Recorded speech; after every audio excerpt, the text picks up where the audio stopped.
एक गोपी नंद रानी यशोदा के पास आई, पास आकर के बोली, मैया मेरे घर में आज पूजा है व्यवहारी है, मोको गोबर ले जानो, मैं आपकी गैया को गोबर ले जाऊं। मैया बोली, गोबर भी कोई मांगवे की चीज है? अरे भैया घी मांगवे आयो करें, दूध मांगवे आयो करें, दही मांगवे आयो करें, तू गोबर मांगवे आई? अरे गोबर तो बिना पूछे ले जानो चाहिए, ले जा। जैसे गोबर ले जाने के लिए वो गई तो सोई ठाकुर जी आ गए छोटे से। मैया इतने कहा कियो? मैया बोली, कहा भयो तेने यहाँ को गोबर ले जावे की क्यों कह दई?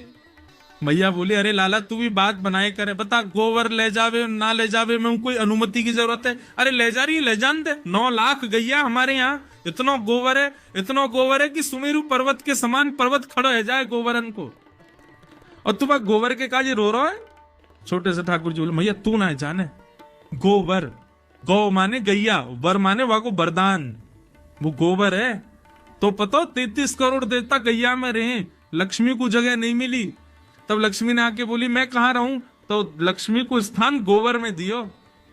मैया ये जो नंद बाबा के इतने बड़े बड़े रत्नन के जो है का महल बने हुए हैं, हमारे घर इतनी संपत्ति है, ये सब गैया के गोबर की करामात है, और तेने वह गोपी को ऐसे कह दी कि ले जा गोबर है, मैं तो ना ले जान दूंगा, मैं तो वह गोपी जाके अभी रोकूं।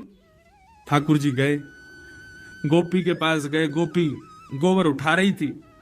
ठाकुर जी बोली, एरी नेक डट जा। अब ये भी विचार करते रहो, ये जगन्नाथ हैं, ये पूरे विश्व को बनाने वाला व्यक्ति थोड़े से गोबर के लिए लड़ने जा रहा है। गोपी तो बोले, नेक डट जा, कहां ले जा रही है गोबर? बोले नंदरानी यशोदा ने मुंह को कहिए ले जाओ गोबर है। बोले यशोदा ने कह दी, लेकिन मैं गोपाल हूं, गैयान को असली पालक मैं हूं, मेरे बिना आज्ञा के तू नेक भी गोबर ना ले जा सके, या तो छोड़ दे यहीं पे। लाला ले जान दे, आज मेरे घर पूजा है। तो बोले ऐसे ना लेके जाएगी, कछु दे के जा गोबर के बदले। गोपी बोली, बता कहां लेगा? बोले जितनो गोबर लेके जाएगी उतनो लोना माखन को तोकू मुए देनो पड़ेगो। मान तेने 1 परात गोबर धरो तो 1 माखन को लोना, 2 परात के 2 माखन के लोना, ऐसी जितनो गोबर ले जाएगी उतनो देनो पड़ेगो। गोपी बोली, ठीक है लाला, ठीक है, तो लाला तू गिनती कर, मैं लेके जा रही हूं। ठाकुर जी बोले, गिनती हम पे आवे ना है, अब क्या करें? गोपी बोली, ये तो बड़ी विचित्र बात है लाला, तो पे गिनती ना आवे तू कैसे गिनेगो? मैंने कहीं 5-6 ले गई, फिर क्या करेगो? ठाकुर जी बोले, मुंह पे ना आवे लेकिन मैया पे आवे, और मैया अभी आवेगी ना गिनती करवे, तो क्या करें?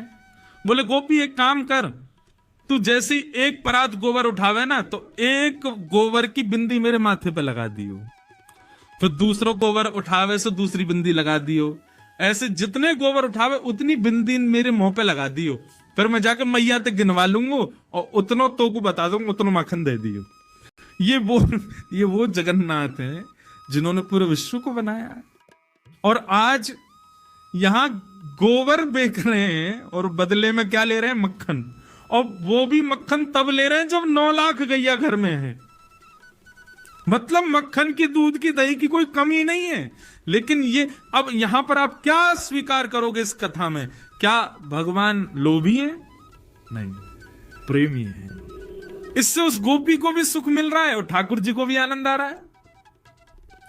अब गोपी उठा रही है और उठा करके लाल जी के माथे पे 1 बिंदी लगा दे। अब सोचो ठाकुर जी कैसे लग रहे होंगे, हैं? सांवरे से ठाकुर जी, सिर पर मोर पंख पहने हैं, तिलक लगाए हैं, नन्हे से पीतांबरी पहने, और गोबर की बिंदी लगवा रहे हैं अपने मुख पे, गोरोचन तिलक किए। और गोपी बार बार आवे, मक्खन उठावे, 1 बिंदी और लगा जाए। और गोपी को इतना सुख लग रहा है, इतना आनंद आ रहा है ठाकुर जी को ऐसे गोबर की बिंदियों में देख के, और ठाकुर जी बिल्कुल सीरियस होके देख रहे हैं उसको, कहीं ज्यादा नहीं ले जाए।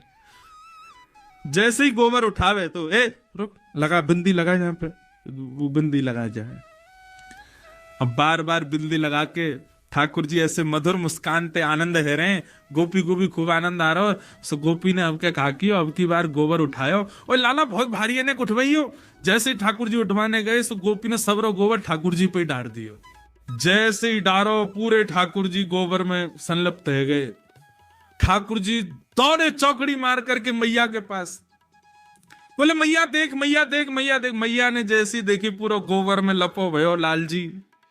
अरे लाला तू को कितनो नवाओ कितनो दबाओ या गोबर में ही जाके खेले, देख का कर लियो, चला साफ करूं। मैया ध्यान ते करियो, क्यों बिंदी लगी भई है वो नहीं मिट जाए कहीं।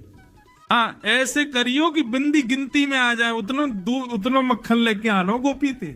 ये कौन है? ये प्रेमी ठाकुर जी। अब इस कथा को सुना तो आप सबके चेहरे पर प्रसन्नता आ गई और जगन्नाथ जी प्रिय लगने लगे।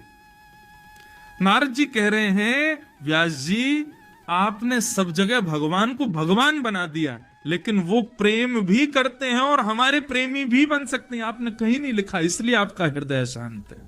ऐसा कुछ लिखो जिसको सुनने पढ़ने के बाद में सुनने वाला ठाकुर जी को भगवान ना माने, ठाकुर जी को अपना प्रेमी माने। जो संबंध वो संसार में बनाता है, भाई बंधु सखा मित्र माता पिता पति पत्नी, ये सारे संबंध वो ठाकुर जी से बनावे। ऐसा कोई ग्रंथ लिखो जिसको पढ़ने के बाद में ठाकुर जी हमारे लगने लगे।